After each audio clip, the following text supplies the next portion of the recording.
ऐसे लग रहा है राहों में किसी ने फूल बिछाए हुए।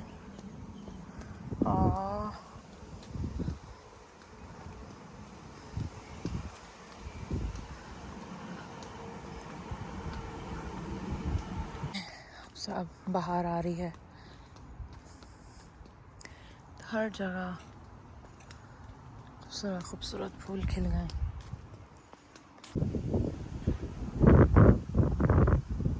सारा वाइट है। तो ये तो अब तकरीबन झड़ गया है, तो ये यहाँ वाइट वाइट पड़ा हुआ है।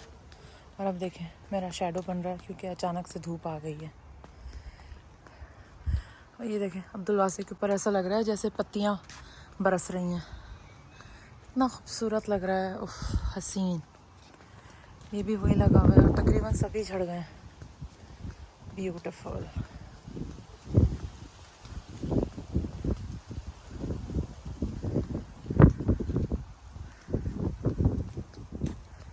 हेलो, अस्सलाम वालेकुम।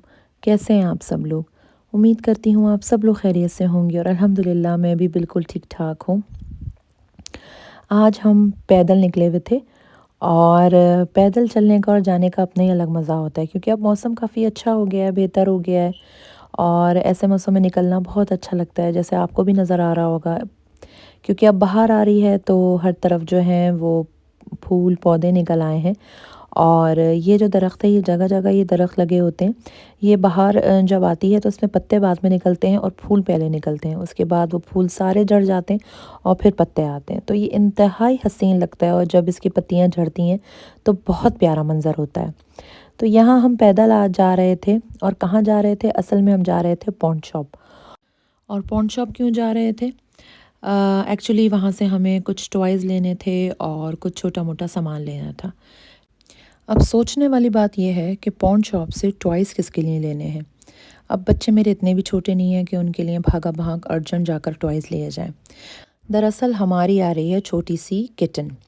अगर आपको याद हो तो काफ़ी वीडियोस पहले मैंने आपको बताया था कि हमारी नेबर में जो आंटी रहती हैं उनकी बिल्ली ने 3 बच्चे दिए हैं और उस वक्त तो ज़ाहिर है वो बहुत छोटे थे, तो उस वक्त तो हमने नहीं लिए क्योंकि 8 वीक्स तक तो वो अपनी माँ के साथ रहते हैं। तो अब 8 वीक्स पूरे हो गए थे और वो किटन जो हैं वो हमारे पास आ रही थी।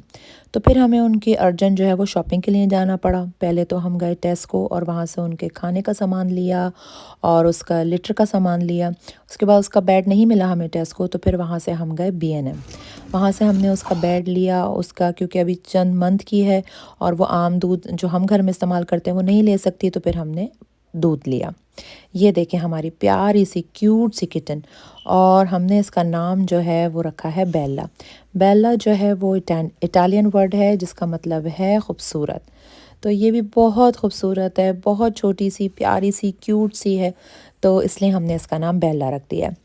तो अब इसके आने से बच्चे बड़े एक्साइटेड हुए हुए हैं और सबसे अच्छी बात यह है कि जब से ये आई हैं अभी 2-3 दिन ही हुए हैं, तो बच्चे जो हैं वो ज़रा स्क्रीन को छोड़ के बैठे हुए हैं, अपने आईपैड फ़ोन उन्होंने छोड़ दिए हैं और आजकल जो है वो किटन से खेल रहे हैं। तो इसके आने का एक फ़ायदा तो ये हुआ है और दूसरा ये कि ये पॉटी ट्रेन है और पॉटी वगैरह जो है वो अपने लिटर में जाके करती हैं, तो इसलिए भी कोई टेंशन नहीं है। लेकिन बस एक बात जो है वो थोड़ी सी मुझे थोड़ा परेशान कर रही है कि ये रात को जो है ना वो बेड पे आ जाती है और मुझे बड़ा डर लगता है कि आदमी सो रहा और अचानक से आँख खुले और किटन आपके बेड पे चढ़ा हुआ है। और यहाँ जो है वो मैं थोड़ा सा आर्ट एंड क्राफ्ट कर रही हूँ अपनी क्रिकेट मशीन से, क्योंकि कल हमें जाना है एक जगह दावत में। तो ज़ाहिर है इंसान खाली हाथों नहीं जाता और मुझे अच्छा लगता है कि जब मैं किसी को तोहफ़ा दूँ तो मेरी कोशिश होती है कि मैं अपने हाथ से बना के दूँ, क्योंकि मेरे लिए हाथ से बनाई हुई चीज़ की बहुत अहमियत है। एक तो उसमें ज़ाहिर है पैसे तो लगते ही हैं, लेकिन उसमें मेहनत भी लगती है और आपकी मोहब्बत और खुलूस शामिल होता है। पैसे खर्च करके और मार्केट से तो कोई भी ले लेता है, लेकिन जब आप ख़ुद बनाते हैं तो आप इस पे टाइम भी दे रहे होते हैं, मेहनत भी होती है, मोहब्बत भी होती है और कोशिश भी लगी होती है कि भी अच्छी से अच्छी चीज़ बन के तैयार हो। तो यहाँ मैं उनके लिए कैलीग्राफी का बोर्ड बना रही हूँ और काफ़ी मेहनत के बाद ये तैयार हुआ था और बहुत प्यारा लग रहा था। और मेरी ख्वाहिश थी कि अल्लाह पाक जिसके लिए मैं ले रही हूँ उनको भी अच्छा लगे, क्योंकि गिफ्ट तो वही अच्छा लगता है कि भाई जिसको दे रहे हैं वो भी खुश हो देख के और उसको भी अच्छा लगे। तो यहाँ काफ़ी मेहनत लग रही थी और काफ़ी मेहनत के बाद जो है ये तैयार हुआ था। ये बोर्ड रखा था, ये वुडन बोर्ड था और इसके ऊपर मैंने ब्लैक कलर का स्प्रे किया था और उसके बाद जो है मैंने अपनी क्रिकेट मशीन से इससे कैलीग्राफी को कट किया था। उसके अलावा ये मुझे कॉर्नर्स के सादे लग रहे थे, तो फिर मैंने फूलों का पैटर्न चूज़ किया और उसको भी जो है वो अब मैं क्रिकेट मशीन से ही काटूँगी, क्योंकि उससे बहुत ही खूबसूरती से और बहुत ही नफीस चीज़ कटती है, क्योंकि इतना बारीक जो है वो हम हाथ से तो नहीं काट सकते, लेकिन ये है कि क्रिकेट मशीन से जो है वो बहुत प्यारा कटता है। तो बहरहाल यहाँ मैं उसकी तैयारी कर रही थी और कोशिश मैं कर रही थी कि 1-2 दिन पहले ही बना के रख लूँ। लेकिन ये है कि बस जब तक टाइम सर पर नहीं आ जाता ना, बस वो चीज़ टलती ही चली जाती है। तो अब कल हमें जो है वो दावत पे जाना था, तो मेरे पास अब टाइम नहीं बचा था, तो मैंने कहा आज ही बना लिया जाए। और बनकर लगा कैसा वो मैं आपको आगे दिखाऊँगी। तो इसलिए आप पूरी वीडियो देखिएगा। अब ये उस दिन की वीडियो है जिस दिन हमें जाना था दावत में और बच्चों को लगने लगी भूख, तो मैंने सोचा मसाले वाले फ्रेंच फ्राइज़ बना दे के देती हूँ उनको।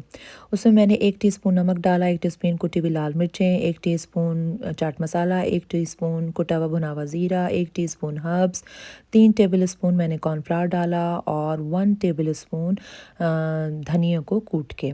तो इन सारी चीज़ों को जो है मैं फ्राइज़ में डाल दूँगी और इनको अच्छी तरह से मिक्स करूँगी। फ्राइज़ जो हैं वो मैंने फ्रोज़न फ्राइज़ लिए हैं जो कटे हुए मिलते हैं।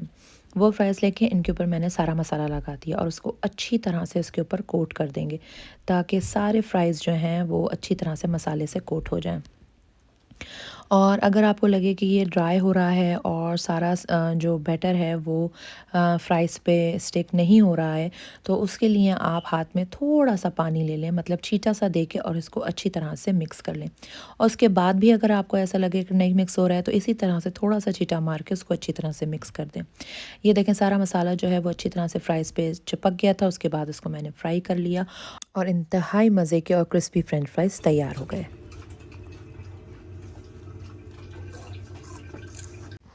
और यहाँ हम आ गए थे दावत में और दावत में मज़ेदार बिरयानी बनी हुई थी और गरम-गरम बिरयानी थी और आ रहा है ना देख के मुँह में पानी, बहुत लज़ीज़ बिरयानी थी। इसके अलावा भी इन्होंने काफ़ी सारी चीज़ें बनाई हुई थी और हम थोड़ा पहले पहुँच गए थे, तो उनके साथ फिर थोड़ी बहुत हमने मदद की। वैसे तो उन्होंने काफ़ी चीज़ें बनाई हुई थी और सब चीज़ें तकरीबन तैयार ही थीं, लेकिन ये है कि एंड टाइम पे उनको गर्म करना होता है और सर्व करना होता है, तो उसमें हमने उनकी थोड़ी-सी हेल्प करी। तो यहाँ जो है वो बिरयानी निकल गई थी। यहाँ ये मैंने सैलेड लीव्स लगा के जो उन्होंने कबाब बनाए थे वो अरेंज कर दिए थे। बाकी कुछ चीज़ें जो हैं वो ओवन में गर्म हो रही थीं और कुछ चीज़ें जो हैं वो चूल्हे पे गर्म हो रही थीं। यहाँ ये इन्होंने हैदराबादी स्टाइल के मिर्चें और बैंगन का सालन बनाया हुआ था, जो कि इंतहाई मज़े का और खट्टा था। इसके अलावा इन्होंने लैम की कढ़ाई बनाई हुई थी और मीठे में जो है वो शीर खुरमा था और फ़ालूदा भी था। और इसके अलावा भी और चीज़ें थीं, वो मैं आपको अभी टेबल पे दिखाऊंगी। उन्होंने बहुत मेहनत और प्यार से बहुत कुछ बनाया हुआ था। अल्लाह पाक उनके रिज़्क़ में बेपनाह इज़ाफ़ा करे और आने वालों के रिज़्क़ में भी बेपनाह इज़ाफ़ा करे और आपस में ऐसे ही मोहब्बत और प्यार रखे कि सब एक दूसरे को बुलाते रहें। और खाने में मज़ेदार बिरयानी के अलावा कबाब, कढ़ाई, टिक्के, स्पैगेटी और मिर्चों का सालन तो था ही। इसके बाद जो है फिर हमने मीठा खाया और इसके साथ ही अब आप मुझे इजाज़त दें। इंशाल्लाह अगले व्लॉग में मुलाकात होगी और ये वो है फ़ाइनल लुक जो मैंने उनको गिफ्ट दिया है। इंशाल्लाह मेरी दुआ है कि उनको भी उतना ही अच्छा लगे जितना मुझे अच्छा लगा। इसके साथ मुझे इजाज़त दें और सब्सक्राइब करना, लाइक करना, शेयर करना बिल्कुल मत भूलिएगा और इस दुआ के साथ इजाज़त लूँगी कि अल्लाह पाक हम सब के दस्तरख़्वानों को हमेशा वसी रखे और उस पे रंग बिरंगे मज़ेदार पकवान हमेशा सजे रहें। आमीन। मुझे भी अपनी दुआओं में याद रखिएगा। अल्लाह हाफ़िज़।